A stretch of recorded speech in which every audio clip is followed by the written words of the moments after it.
Hello and अस्सलाम वालेकुम। मेरा नाम अदनान है और पाइथन ट्रेडिंग सीरीज़ की एक और वीडियो के साथ मैं आपके सामने हाज़िर हूँ। आखिरी एपिसोड में मैंने थ्योरेटिकल डिस्कस किया था फंडामेंटल एनालिसिस के बारे में, ये क्या होता है, क्यों होता है। तो आज ज़रा काफ़ी दिनों से हम थ्योरी के बारे में पिछले 3-4 एपिसोड से बात कर रहे हैं, तो क्यों ना मैं सोचा कोडिंग पर आया जाए। तो आज जो मैं चीज़ करना जा रहा हूँ, तो जैसे पिछली वीडियोज़ में मैंने बताया था कि किस तरह मुख्तलिफ फार्मूलाज लगते हैं रेशियोज़ निकालने के, या इक्विटी रेशियोज़, जो भी चीज़ें हमने पढ़ी उसके बारे में हम प्रैक्टिकली काम करेंगे। हम डाटा एक्सेस करेंगे स्टॉक का, और उसके लिए हम वेबसाइट यूज़ करेंगे अल्फ़ा विंटेज। और उसके बाद हम क्या करेंगे कि डाटा उठाने के बाद, फंडामेंटल्स डाटा उठाने के बाद हम उसको रन करेंगे और देखते हैं किस तरह हम उसको एनालिसिस के लिए, डेटा एनालिसिस के लिए यूज़ कर सकते हैं थ्रू चार्ट्स।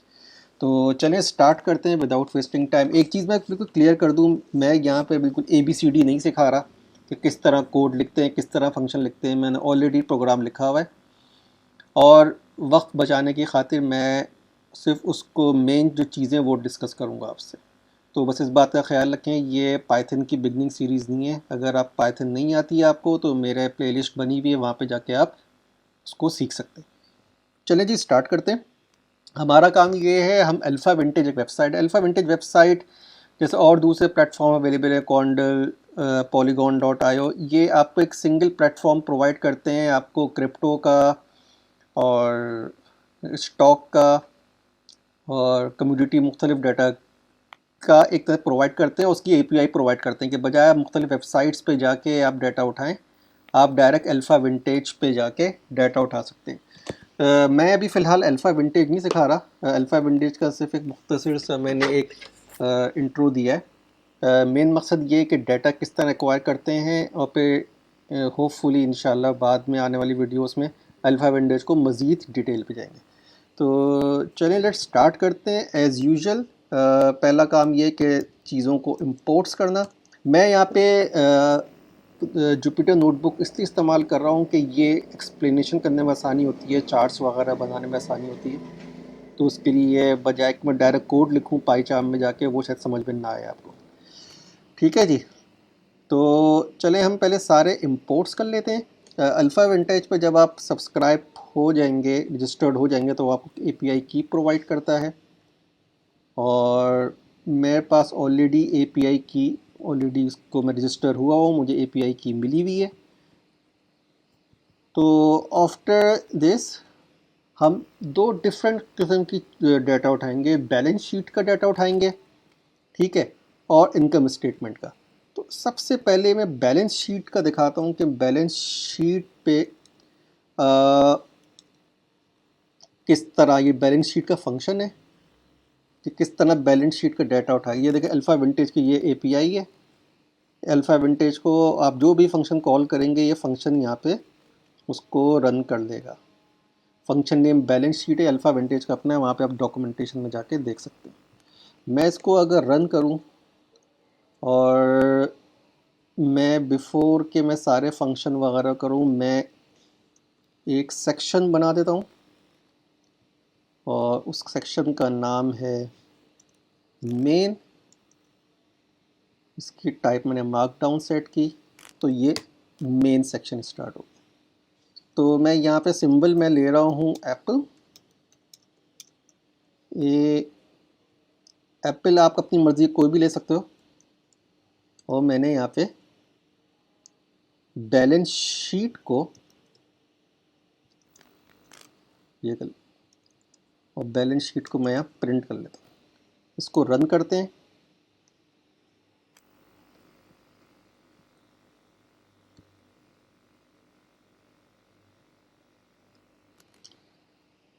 इसको रन किया, इसने जेसॉन फॉर्मेट में डाटा दे दिया।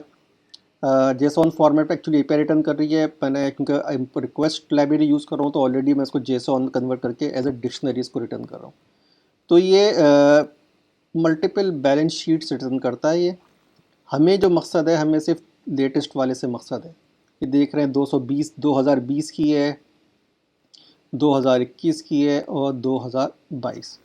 ये एनुअल रिपोर्ट जो है मैं उसको देखा। ठीक है जी, हमारी बैलेंस शीट आ गई है, डाटा हमने चेक कर लिया, डाटा आ रहा है नहीं आ रहा है। इसी तरीके से मैं इनकम स्टेटमेंट को भी हम कॉल कर लेते हैं। तो इनकम स्टेटमेंट का फंक्शन आया और ये आपकी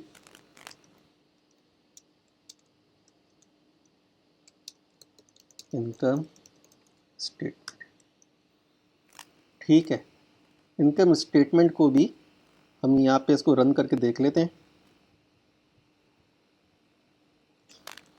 एक्चुअली इनकम स्टेटमेंट्स, क्योंकि मल्टीपल रिटर्न हो रही है ये, तो अब मैं यहाँ पे इसको ये किया, इनकम स्टेटमेंट उठाया, इसको यहाँ किया और इसको मैंने दोबारा, क्योंकि मुझे ऊपर से रन करना पड़ेगा क्योंकि मैंने नया फंक्शन लिखा है, तो इसलिए मुझे नए सिरे से चलाना पड़ेगा। अगर आपने ऑलरेडी जुपिटर नोटबुक पे काम किया तो सबसे इसकी अच्छी बात ये है कि आपको शुरू से कोड रन नहीं करना पड़ता। एज लॉन्ग एज आपने कोई चेंजेस किए हैं, नया फंक्शन ऐड किया, तो ऑफकोर्स उसको पे कॉल करना पड़ेगा मेमोरी में लाने के लिए। अदरवाइज़ आप जो जो चीज़ें कॉल करते जाओ सिर्फ उसको ही कॉल करना पड़ेगा। मिसाल के तौर पे मैंने प्रिंट इनकम स्टेटमेंट दोबारा रन की तो इसने दोबारा फंक्शन को कॉल करेगा और रिटर्न कर देगा। ऊपर से कोई इसको दोबारा एग्जीक्यूट करने की ज़रूरत नहीं। एनीवे ये भी इनकम स्टेटमेंट भी आ गई 3-4 सालों की। ये हमारा मेन कोर डाटा आ चुका है। अब जैसे पिछले उसमें वीडियो में मैंने मुख्तलिफ़ चीज़ें शेयर की थी कि निकाली थी फार्मूले, gross profit margin, net profit margin, etcetera etcetera. तो हम उसको अब लाइव उसको देखेंगे किस तरह हम वो वैल्यूज़ निकाल सकते हैं। तो सबसे पहले ग्रॉस प्रॉफिट मार्जिन के लिए हमें जो वैल्यूज़ चाहिए होंगी वो वैल्यू चाहिए होंगी इनकम स्टेटमेंट से। सबसे पहले मैं इसको हेडिंग डाल दूँ, इसकी ग्रॉस प्रॉफिट मार्जिन की हेडिंग आ गई और मुझे ये फंक्शन कॉल करना है। मुझे एक फंक्शन मैंने लिखा है, उस फंक्शन का नाम है कैलकुलेट ग्रॉस प्रॉफिट मार्जिन। ये इनकम स्टेटमेंट का जो जेसॉन या डिक्शनरी रिटर्न हो रही है इसको एज ए पैरामीटर ले रहा है और फिर उसमें से ग्रॉस प्रॉफिट मार्जिन का जो बाय द वे फार्मूला है वो है gross profit divided by revenues multiply by 100। Actually percentage होती थी इसलिए इसको 100 में रिटर्न कर रहे हैं। तो ये ग्रॉस प्रॉफिट मार्जिन हमने यहाँ से उठाई और क्या कहते हैं ग्रॉस प्रॉफिट मार्जिन उठाया और इसको यहाँ पे पेस्ट कर दिया। इसको मैं रन करता हूँ। अच्छा, ऑफ कोर्स देखो मैं कहा था ना कि फंक्शन, जब मैंने ऊपर फंक्शन कॉपी कर लिया क्योंकि इसने रन नहीं किया, सिर्फ इतने सा रन किया, इसने कह दिया नॉट डिफाइंड। तो मैं इसको दोबारा रन करता हूँ और इस हिस्से को रन करता हूँ। अच्छा चलो पूरा ही कर लेता हूँ रन, पता नहीं क्या कह रहा है। चलो जी,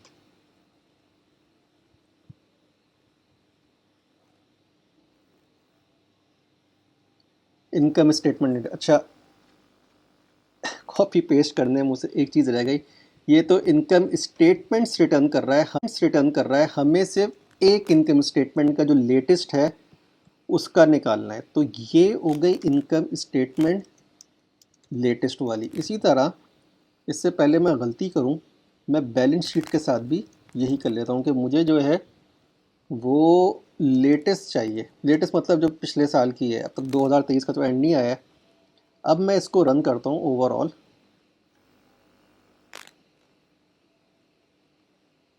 ग्रॉस प्रॉफिट मार्जिन 43.634। ये मैंने किस तरह निकाला? ये सिंपल, ये इनकम स्टेटमेंट से डाटा पूरी जेसॉन रिटर्न किया था, मैंने आपको दिखाया था। ग्रॉस प्रॉफिट मार्जिन में इनकम स्टेटमेंट की डिक्शनरी पास की, उसमें से रेलिवेंट जो डिक्शनरी कीज थी वो मैंने उठा के उसका डाटा उठाया और फार्मूले में लिख दिया। Simple is that. बहुत मैंने इस वीडियो सीरीज़ के लिए मैंने पहले सोचा था polygon.io से डाटा उठाऊँगा और उठ भी गया था, लेकिन ये छोटी छोटी चीज़ें निकालने के लिए मुझे इतना रेलिवेंट मुझे वर्क करना पड़ा था। तो मैंने देखा कि अल्फ़ा विंटेज में तो उसमें बहुत सी चीज़ें पक्की पकाई मिल गई और बिल्कुल सही उनके नाम यूज़ हुए थे। और सबसे बड़ी अच्छी बात ये उसका फ्री वर्जन भी अवेलेबल है। तो मैंने क्या किया, उससे सब्सक्राइब हुआ, मैंने कहा कि वाई नॉट कि मैं यूज़ करूँ, क्योंकि at the end of the day हमारा काम ये नहीं है कि यार किसी एपीआई को जज करना, हमारा काम ये कि हम जो काम करना चाह रहे हैं क्विक हो रहा है या नहीं हो रहा, ये मेन चीज़ है। ठीक है, एनीवे तो ग्रॉस प्रॉफिट मार्जिन निकल आया। ग्रॉस प्रॉफिट मार्जिन के बाद जो नेक्स्ट चीज़ मैं निकालने जा रहा हूँ वो है net profit margin. Net profit margin भी हमने पिछली उसमें पढ़ा था क्या चीज़ है। तो नेट प्रॉफिट मार्जिन अगेन मैंने इसको यहाँ पे किया, ये नेट प्रॉफिट मार्जिन हो गया। नेट प्रॉफिट मार्जिन का मैं फंक्शन जो है वो यहाँ पे लिख, बल्कि मैं क्या करता हूँ पूरे सारे फंक्शन एक साथ उठा के लिख लेता हूँ ताकि बार बार की कोफ्ती ना हो, क्योंकि अगेन आपका काम सीखना है, आपको ये नहीं देखना कि मैं किस तरह फंक्शन लिखें। तो मैं इसको रन कर रहा हूँ for testing purpose. So far so good.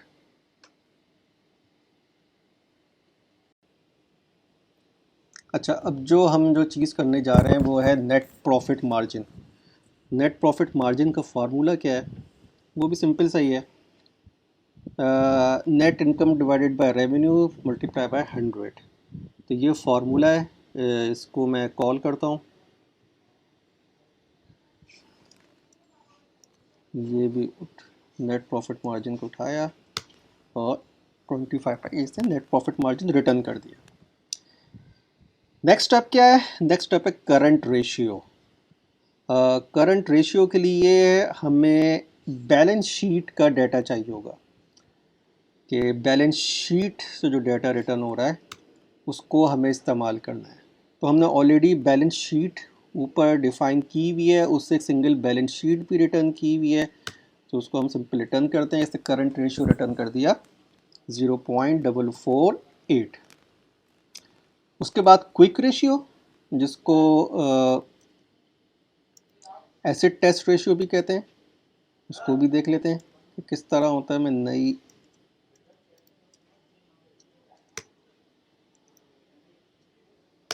ये क्विक रेशियो रिटर्न हो गया। सिंपल सिंपल चीज़ें यार, ये सिंपल फार्मूले हैं, कोई ऐसी वो नहीं है। एज लॉन्ग एज आपकी थियोरटिकल आपको पता है क्या चीज़ है, तो इसमें कोई लंबी चौड़ी साइंस नहीं है। ये डेब्ट टू इक्विटी हो गया, डेब्ट टू इक्विटी रेशियो को भी मैंने उठा के इसी तरह इसको कॉपी कर लिया। ठीक है, और नेक्स्ट आ रहा है डेबिट टू एसिड रेशियो। मैं भी इसको जल्दी जल्दी इसको भी कर दूं, क्योंकि मोस्ट प्रोबेबली आप बोर हो होंगे कि यार क्या, ये तो सिंपल सिंपल चीज़ें। तो बेशक सिंपल है, लेकिन आप ये ना देखो कि यार एक पाइथन का सिंपल प्रोग्राम लिख लो, आप ये देखो किसी पाइथन प्रोग्राम की इम्प्लीमेंटेशन किस तरह हो रही है। अगर आप ट्रेडर हो, आप ट्रेडिंग करते हो, तो ये चीज़ें बड़ी मायने रखती हैं और अब मज़ेदार चीज़ों भी स्टार्ट होगी।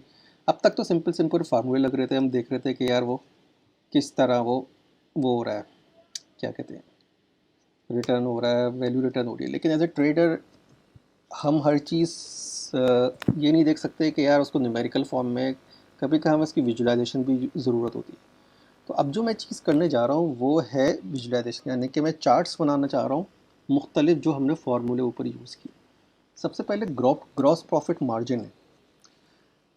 ग्रॉस प्रॉफिट मार्जिन की जैसे मैंने आपको बताया था, ये मल्टीपल शीट्स रिटर्न करता है, एनुअल रिपोर्ट्स रिटर्न करता है, और हम ये देखना चाहेंगे ओवर द ईयर जो हमने मुख्तलिफ ऊपर चीज़ें देखी हैं उसका क्या असर रहा है।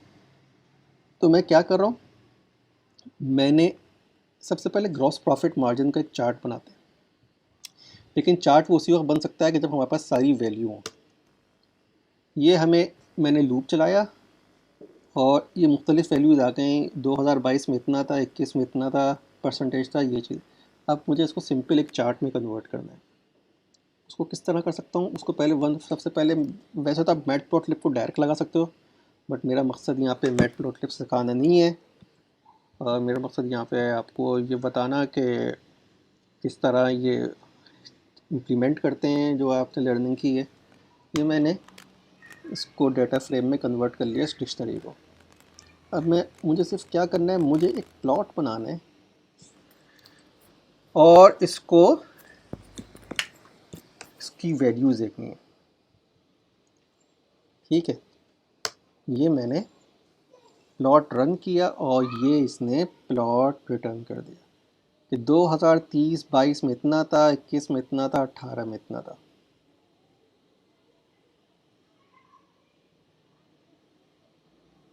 और फॉर सम रीज़न ये वैल्यू जो आ रही हैं 22 आ रही है, ये उल्टा दिखा रहा है, मतलब कि 2022 सबसे पहले दिखा रहा है, बट एनीवे सही है, सही है, ठीक है, ठीक है। 2022 है, 2021 है, इसको उल्टा कर दो डिक्शनरी को तो उसका रिवर्स हो जाएगा। एनीवे आप समझ गए हो क्या मतलब है।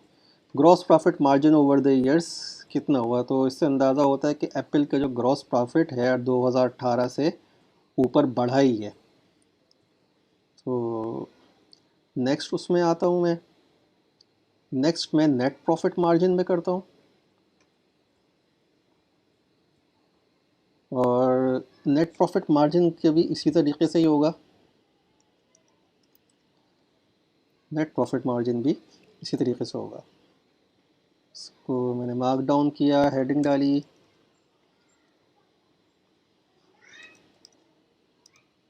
और ये भी डेटा रिटर्न हुआ। ठीक है, तो 22 की वैल्यू पहले आप इसको रिवर्स कर दोगे तो उल्टा हो जाएगा। तो आप समझ गए हो कि मैं कहना क्या चाह रहा हूँ, आपकी मर्ज़ी है। यूजली चार्ट्स जो होते हैं वो आखिरी वैल्यू लेटेस्ट सबसे आखिर में आती है, बट एनीवे चलता है। तो यहाँ पे मैं आया और यहाँ पे मैंने इसको डाटा फ्रेम में कन्वर्ट किया, डाटा फ्रेम कन्वर्ट हो गया, और इसकी मैंने net profit margin over the year किस तरह है ये हमने निकाला। 2022 में बहुत ज़्यादा था, 18 में कम था, कम हुआ, और इस तरीके से ये हो गया। तो इस तरह आप बाकी भी निकाल सकते हैं। करंट रेशियो का भी इसी तरह निकलेगा, बट मैं इसको छोड़ रहा हूँ कि मैं हर चीज़ आपको, आप समझ गए हैं कि मैं कहना क्या चाह रहा हूँ, क्या निकालना चाहता। ऊपर फॉर्मूले हैं, आपको सिंपल इसमें वैल्यू पुट करनी है। तो ये थी आज की एपिसोड कि आप किस तरह फंडामेंटल्स का डाटा किसी प्लेटफॉर्म से इन आर केस अल्फ़ा विंटेज से उठा सकते हैं, उसमें से अपनी रिक्वायर्ड वैल्यूज़ निकाल के आप उसको डाटा एनालिसिस के लिए इस्तेमाल कर सकते हैं कि वेदर आपको कोई स्टॉक लेना चाहिए, नहीं लेना चाहिए। तो यहाँ पे आज की एपिसोड का अख्ताम होता है। अगले एपिसोड तक के लिए टेक केयर एंड बाय।